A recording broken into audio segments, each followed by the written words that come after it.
At 6, Seattle cops can monitor your every move. They now own a piece of equipment that has tracking capabilities. And all it takes is a cell phone in your pocket. They can pick up any mobile device that's near a node and track its movement. Yes, a new wireless network set up all over the city can keep a log of the last 1,000 places you have visited. SPD says it's not being used right now, but new at 6, Cairo 7's David Ham investigated to find signs the network is already active. You may not have noticed these white boxes mounted on poles across Seattle. You also may not know these boxes can track you through your cell phone.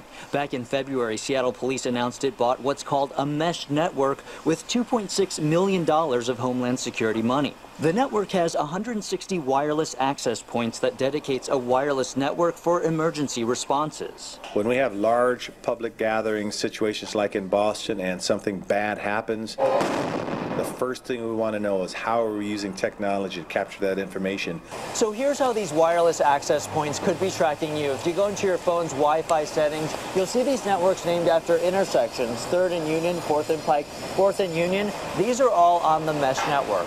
Every time the network sees your phone, that data can be stored. Take this woman on the phone, for example. The network is capable of storing her IP address, the type of device she's using, the app she's using, her location, and match it up to the last 1,000 places she's been. They now own a piece of equipment that has tracking capabilities, so we think that they should be going to City Council and presenting a protocol for the whole network that says they won't be using it for its surveillance purposes. SPD said a policy is being reviewed by the city attorney's office, and the network won't be used until the city council approves the plan. And we also asked SPD why we can see these network names if it's not being used. Well, they couldn't give us an explanation. Live in Seattle, David Ham, Cairo.